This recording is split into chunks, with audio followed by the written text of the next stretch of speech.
bitta bemorimiz keldilar va bu bemorimiz grij bo'lganlaridan keyin bir nechta joylarga borganlar, murojaat qilganlar, dorikor qilishgan, muolajalar qilishgan, lekin u bemorimiz og'riqlar bo'laverganligi sababli tushkunlik tushib qolgan. Meni grijam endi men bilan go'rgacha ketar ekan. Endi bu grijdan umuman tuzalib bo'lmayman degan tushuncha bor. Videoga olayotgan inson ham bu gapdan kulib yordi, chunki aynan bel grijasi siz bilan go'rgacha ketadigan kasallik emas. Buni bemalol davolasa bo'ladi. Bunaqa tushkun ahvolda yurgan insonlar ko'p va nimaga tushkunligini bilmoqchi bo'lsangiz, video oxirigacha kuzating. Nimaga tushkunlikka odamlar tushib qoladi?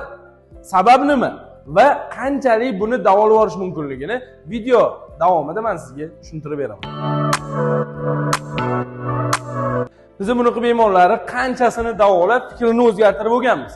Lekin siz ham agar fikringizni shunaqa deb o'ylab, shu joyga qaratgan bo'lsangiz, bo'ldi, grijdan hech qachon qutulmayman degan bo'lsangiz, siz ham fikringizni birrov o'zgartirib qo'yish uchun video qilishga qaror qildim.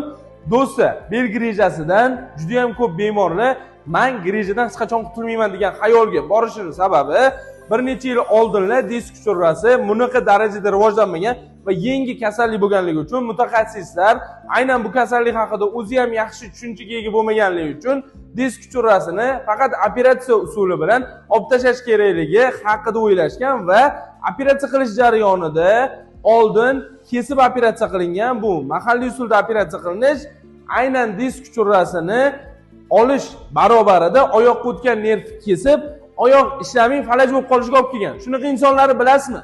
Oyog'i grija operatsiyasidan keyin ishlamay qolgan insonni bilsangiz, kommentariyada "Ha bilaman, falonchim, qo'shnim, amakim" deb yozinglar. Agar rostdan gapim rost bo'lsa, ko'pchilik oldin oyog'i operatsiyadan keyin ishlamay qolgan bo'lsa, like bosib qo'ying, pastdan mana bunaqa like bosing, kommentariy degan joyga yozing. Kimizdir oyog'i ishlamay qolganmi yo'qmi? Endi u paytda aynan kesib, bir qarich belizni kesib, operatsiya qilib, bu joyi ochgandan keyin bir qarich joyi bitishi ancha uzoq vaqt olib, ya'ni bu bitishiga 6 oylab vaqt ketgani bilan oyoq ishlamay qolgani uchun bemorlar yura olmay qolish natijasida odamlar grijadan qo'rqib qolgan va grija bo'libsan desa, beli sal og'risa, grija emasmikinman deydi-da, shunda borib turib emir qilsa, grija chiqdi, hayot tugadi bo'ldi. Endi grija men bilan go'rgacha ketadi degan xayolga boradi. Qo'pol gapirganim uchun uzr, lekin shunaqa tanishlaringiz bormi? Grija bo'lgan bo'lsangiz, xayolingizga bir marta bo'lsa ham endi bu tuzalmaydigan davo ekan degan narsa kelganmi yo'qmi? Kelgan bo'lsa, ha, xayolim kelgan deb yozing. Like bosibsiz-a, like bosmay ko'rmang. Juda ko'p insonlarga borsin. Grija go'rgacha ketmasligini hozir tushuntirib beraman. Shuni ko'p insonlar tushunib olsin, siz ham manfaat istagib like bosib qo'ying. Grija haqidagi bu videoni ko'pchilikga YouTube tarqatadi. Endi tushuntirib beraman.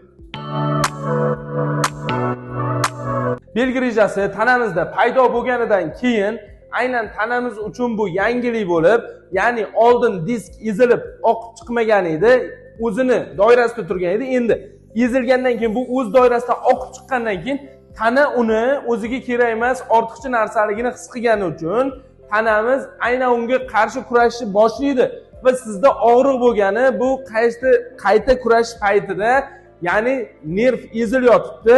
Endi ezilib qolgan nervni bo'shatish uchun xuddi operatsiyaga o'xshab tanani o'zi grijani yemirishni boshlash haqida og'riq berib, darak berayotgan bo'ladi.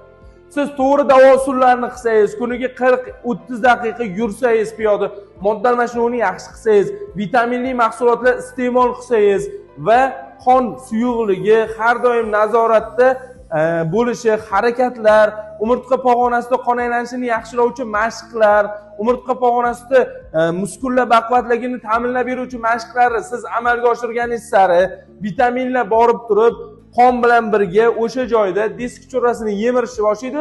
Rezorpsiya hodisasi yuzaga keladi. Rezorpsiya bu o'sha disk uchurani tanani o'zi yo'q qilib tashlash.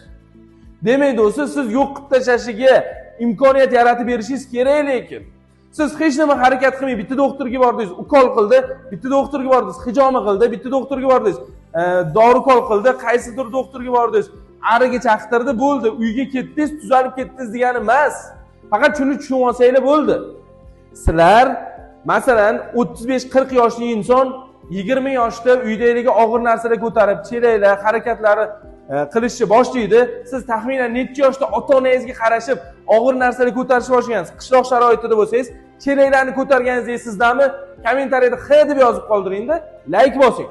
Og'ir narsalar ko'tarishni boshlagan inson 20 yoshdan 35 gacha 15 yil umurtqa pog'onasini ezadi.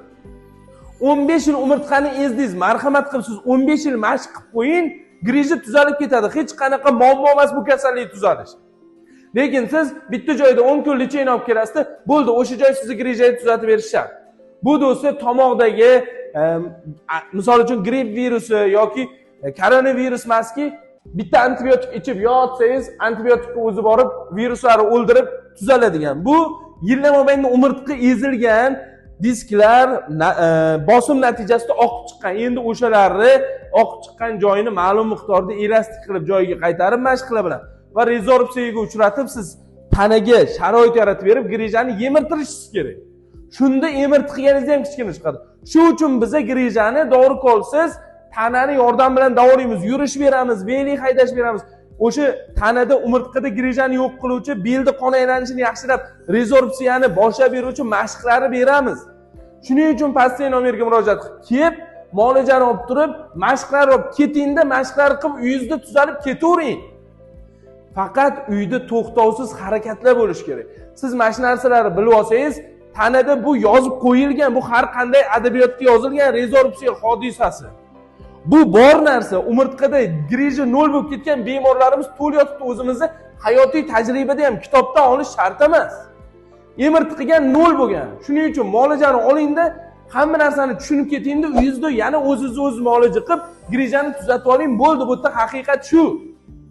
Va oldingidek bir qarshi kesadigan operatsiyalar yo'q, oyoq ishlay qoladigan operatsiyalar yo'q. Hozirgi operatsiyalar endoskop usulida operatsiya qilganda 99.9% doktorlar javob berishadi operatsiyasiga va doktorlar shunaqa narsa aytadi, oldin sizga yozdirib olardi.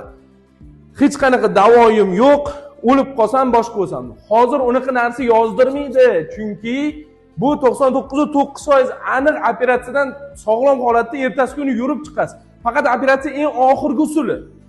Operatsiya qilganingizdan keyin ham neyroxirurglarimiz aytishadi, do'st akalarimiz bor neyroxirurg akalar. Aytishadi o'sha akalarimiz. Yana griji qaytalanadi, ular ham bo'yniga olmaydi. Misol uchun umurtqa pog'onasida belli o'zida 5 ta disk bor. Iltor 55 oldirsangiz 55 yana oqib chiqadi. Shuning uchun bu oxirgi usul. Operatsiya yetib qolsangiz, kelganingizda o'zimiz aytamiz, siz operatsiyalisiz, boring. Nechta akalarimizga mijoz misol uchun aytganmiz, siz boring, mana shu odamdan tuzalasiz bunaqa. Yo'llanma beramiz, olib o'tirmaymiz. Shuning uchun pastdagi nomerga murojaat qilib, keling, davolaningda, uyga vazifani olib keting. Operatsiyalik bo'lsa, aytamiz, borib operatsiya qildirasiz, oyoq ishlamay qolmaydi. Griji siz bilan go'rgacha ketmaydi, bosh ushlab griji bo'lganingizdan keyin go'rgacha ketar ekan deb o'ylaymiz. Xayolingizdan bir marta bo'lsa ham shunaqa o'tganmi? Kommentariyada qoldiring, like bosing, maksimal darajada do'stiga jo'natib tashlang bu videoni. Keyingi videoda qanaqa savol bor, yozing. Grijadan qo'rqayotgan savolingizni yozing, tushuntirib beraman. Sog' bo'ling, salomat bo'ling, o'zingizni asrang.